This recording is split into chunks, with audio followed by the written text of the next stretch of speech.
That's right. This new law provides just a ton of new tools in the toolbox for anyone who's going to be challenging these citizen petitions, these citizen-initiated ballot measures. I mean, there is just. By the way, there's a whole organization that does it. The guys who will run around with microphones hidden on them and little cameras, and of course, not to mention good election-oriented lawyers like David Lane and I. It really becomes a full employment act for lawyers, because not only are we getting paid by you to defend you in a lawsuit, the person bringing the challenge has the opportunity to get paid by you as the proponent if he's able to demonstrate any amount of fraud, any amount of misrepresentation, any other issues that with respect to the challenge. Let me play devil's advocate. These are all good reasons why, as a legislator, I shouldn't have voted for Amendment 1326. Sure. And maybe I voted against it, but it still passed. Convince me, David Lane, attorney to the stars, that this is somehow unconstitutional. Why is this unconstitutional? Everything you guys said might be true, but we were hired to represent our constituents, and as a Republican form of government, I said, this is a good idea. Well, let me adopt the mantra of the right, which is, change the Constitution. If you don't like the Second Amendment, right to bear arms, change the Constitution. Don't start passing little laws here and there that cut back on it. If you don't like the First Amendment, change the Constitution. In the state of Colorado, it's part of the Constitution. If you don't like it, change the Constitution. Don't try and chip away. I didn't take away your right to the initiative process. I just want to make sure that when you do it, it's not fraudulent. So how did I take away your right to initiative? Because as a practical reality, you've made it so cumbersome and so difficult to do it that the right no longer exists. For example, in the First Amendment free speech context, if you have to run everything you want to say through a committee before you say it, you may ultimately have the right to say it. But if the process becomes too cumbersome, you've essentially lost the right. When was the last time that a statewide ballot initiative got on the ballot and was voted on, and the petitions to get it on the ballot were done purely by volunteers? I can't think of one. I mean, the number of signatures that you have to collect in this upcoming cycle is just over 76,000, and that's valid signatures, meaning that if which means you're getting at least 120,000 or more, and you have to be prepared that many of those are going to be fraudulent, many of those are going to be challenged, and that is an inordinately costly period. Now, the other part of this law is it changes some of the timelines. It shifts back the period, so you've got just more of a narrow window in which to collect those signatures. So you almost, by necessity, have to hire. You made a really good point when you said 76,000 signatures, so you got to get about 120? At least. Something like that, okay. Well, what that means to me is even without 1326, that's true before 1326 existed. So somebody was weeding out all the fraud prior to 1326. You need an extra 50, 40,000 signatures just to get rid of all the fraud.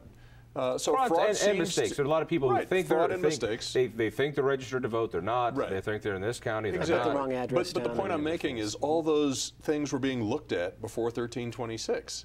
So they're not stopping that from happening. Apparently the mechanisms exist for people to look and see, are these valid, are these invalid? That existed before 1326. It still exists. So what do we need 1326 for? Other than to put up so many hurdles and make it so economically infeasible for people to circulate these things that it just stops. At this point, we have 3 initiatives that have submitted signatures for the 2010 ballot. And you know that when election time comes around, I get kind of itchy feet as well, and I always look at what I might be able to get on the ballot. So these initiatives that have already put in their signatures, have they followed the law, or did they follow the old law? I know you are putting together what looks like some sort of class action suit. I know you haven't filed it yet. Tell me a little bit about that, and tell me the standing of where these first ones under the new law stand. I don't know of any that fall under the new law because it went into effect, I think, May 1st or something. I'm not even sure when it went into effect, but the petitions that have been coming up have been pre-May 1st initiatives. So they fall under the old law. And what I have is a group of people who have a history of circulating ballot initiatives who are now looking at this process, who want to go forward now. Like me. Like you. and saying, you know what, this statute makes it so difficult, so impossible for me to do it, and so potentially costly for me. If you represent me in this, since you are an attorney to the stars, does that make me a star? That would make you. Does that put me right up there with Ward Churchill and Blue Boy? So. I think so. You know, well, it would put you in the B or C list star category. The B potential. list. I'm B list. Well, no, I haven't made the A list star Trust categories me. yet. I'd be happy to be B list. All right. So right now, this has yet to be challenged as to whether or not this truly takes away free speech. Let me bring it over here. There are a lot of Republicans who voted for this. There are a lot of politicians who look at this. There are a lot of people who say, look, you know, we know what we're doing. I agree with David. Ask the bigger question. Change the Constitution here in Colorado. Collect your own damn signatures. It seems to me that the only people who are going to be able to have access to the ballot will be the very wealthy. When it comes to Tim Gill and Pat Stryker, if they want to hire people by the hour, they'll be able to afford enough. I won't. Well-heeled proponents and probably even more importantly, well-heeled opponents to the bills. They have a whole lot more tools in the toolbox to be able to challenge those measures. Now, I think that there is a certain level of argument and some of the restrictions that the legislature imposed by 1326 are probably going to be upheld.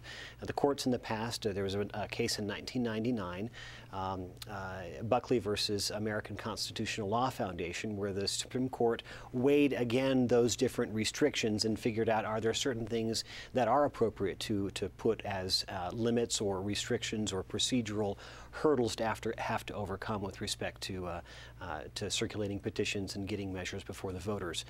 And I think that there are certain of these changes that were changed with 1326 that'll probably be upheld. I think there's a number of them, in particular as it relates to the way that circulators get compensated, some of the new requirements with respect to the standards of compliance. The law shifts dramatically. It used to be, you know, the Secretary of State would look as they're looking at these signatures and look for sort of substantial compliance. Now that shifts the burden to almost a strict scrutiny. I mean, is every T crossed and every I dotted? Are the notary's signatures actually in the right spot? Has there been any evidence that even one signature on a whole stack of them was signed outside of the presence of the person that was circulating that petition? It would be easy enough to get one guy who's working for the opponent side who can walk up, sign it, and without somebody looking at it, other things. We've only got a couple minutes left. What about 2010? For those people who want to get things on the ballot in 2010, we don't know if this is constitutional or not. We're certainly not going to be able to afford what we want to do. I won't be able to afford what we want to do. There's just no way it can be done. Will we be able to get an answer? We got less than a minute. Will we be able to get an answer on whether this is constitutional enough soon enough for this election cycle? I think it's going to depend upon how fast a federal judge acts on the lawsuit once we get it filed. If they act expeditiously and grant a preliminary injunction stopping the enforcement of this ballot restraint, then yes. If not, then we're just going to have to litigate it and see how it plays out. It could take years. You know, litigation moves very slowly, as you well know. And very expensively. David Lane, I appreciate you being here on Independent Thinking. Ryan Call, thank you. Thank you, and more importantly, thank you. If you want to listen to more of this great stuff, go to ivoices.org. Listen for me late nights on 850 KOA. And by all means, tell a friend about Independent Thinking, and we'll see you next week. Jab, bamboozle, nook and